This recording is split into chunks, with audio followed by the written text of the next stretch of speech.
Hæ, Guðrún Bergmann hér.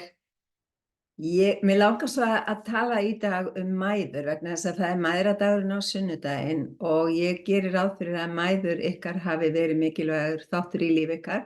hvernig sem það stóðu sig ef við getum sagt sem svo. En ég átti móður sem var mjög einstök að mínu mati og mikil og góð vinkona mín í rauninni allt mitt líf, þannig að ég er gífurlega þakklát fyrir hana og ég hugsa mjög oft til hennar og þakka henni fyrir í rauninni allt sem hún kenndi mér. Og ég fókusa sjálfsögðu á góðu hlutina þó ég verð að segja að þeir eru náttúrulega bara held ég 98% eða eitthvað þess áttar af því sem hann kenndi mér.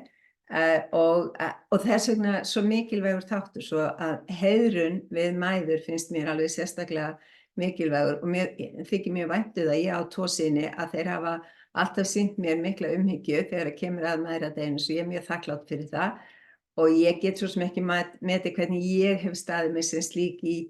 mínu mæðrahlutverki heldur er það náttúrulega þeirra hvernig þeir upplifðu mig sem móður og báðir hafa náttúrulega talað um mig sér svo stjórnsöm en það er bara partur af að vera ég og koma úr fjölskyldu kringumstæðum þar sem var mikil meðvirkni og annað þess áttar þannig ég var mjög æfð í meðvirkni hlutverkinu mjög snemma og þá kemur stjórnseminni líka því maður er alltaf að halda heiminum saman og passa upp á engin hrynji og ekki neitt þess áttar. En það er svo sérstaklega sem ég er þakklát fyrir frá móður minni, það er hvað hún kenndi mér að gera fallega hluti á heimilinu og passa upp á að heimilið væri fallegt og sérstaklega sko hvernig hún skreytti þegar kom jól og annað þess áttar. Og hún var mjög framsýn í sambandi við matargerð og annað þess áttar og í þá daga þá keypti náttúrulega allir dönsku blöðin þegar ég var að alast upp svo það var keypt Family Journal og svo var eldað upp úr því þannig að mamma var alltaf með einhverja nýja rétti og svona þannig ég lærði að gera slíkt hið sama og prófa mig áfram í mínum heimilisrekstri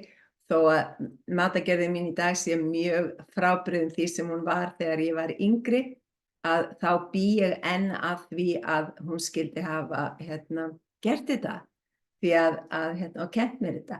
Þannig að ég er mjög þakklát fyrir móður mína og ég heiðri alltaf minningarnar á þessum degi sem mæðradagurinn er núna 12. maí og mig langar til að hvetja ykkur til að gera slíkt hið sama fyrir mæður ykkar og það sem að ég vil benda á er að bókin mín, Leið hjartans, er á sérstöku tilboðsverði ef þið viljið gefa einhverja svona litla sætagjöf til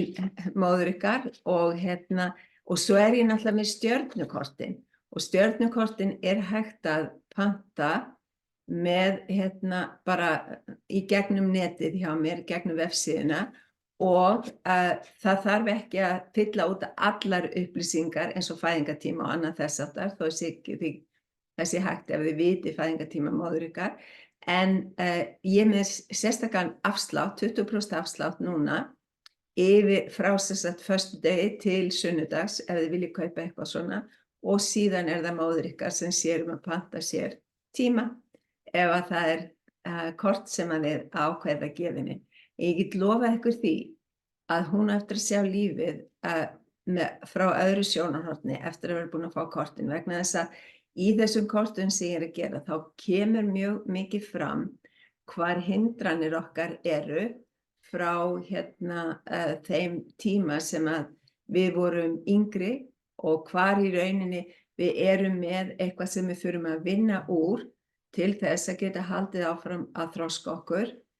og það eru áföll, allir hafa orðið fyrir einhverjum áföllum, mismunandi stórvægilegum eftir því hvað við ákváðum að takast á við þessu lífi en flestir hafa orðið fyrir töluvert miklum áföllum, mun ég segja og svo gefst okkur tækifæri núna til þess eins og aldrei fyrr út af afstöðu himintunglana að vinna úr ekki bara okkar áföllum, heldur karmísku áföllunum og mynstrunum sem hafa verið viðgangandi í fjölskyldum okkar, kynslóð fram af kynslóð, að því við vitum alveg í hvaða hlutverkum mæður okkar og formæður hafa verið frá upphafi, hvaða skilyrðingar fylgdu því að vera í móðurhlutverkinu, hvaða skilyrðingar fylgdu því að vera kona og hvaða skilyrðingar við höfum í rauninni lært að mæðrum okkar það hvað að vera kona, hvað við megum og hvað við megum ekki gera og með því að vita og gera okkur grein fyrir hvar þessar skilyrðingar eru, að þá getum við unnið úr þeim, við getum klippt á þær og við getum breytt mynstrinu okkar til framtíðar. Eins og ein vinkona mín sagði, ég farin að prjóna lopapeysur eftir öðru mynstri eða peysur fjölskyldunar eftir öðru mynstri vegna þess að hún búin að sjá hvar mynstri var ekki að virka og hvað hún þurfti að gera til þess að breyta því. Þannig ég hvet ykkur til þess að skoða þennan kost og það þarf ekki endilega vera mamma ykkar, það getur líka verið mamman sem þið eruð sem þið ákveðið að gefa ykkur sjálfum svona kort. Svo nýtið tækifæri, það í boði 20% afsláttur af stjörnukortum, 20% afsláttur af, og reyndar hún á tilboðsverði bókin mín og gæti henta sem frábær mæðradagskjöf. Og ég eins og vanlega, kveð ykkur með kærleiku ljósi, takk fyrir að hlusta, smelt á like ef að þér finnst þetta áhugavert sem ég að tala og á subscribe. Til að hjálpa mér að koma YouTube-rásinu minni aðeins ofar í lista heimsins. Takk.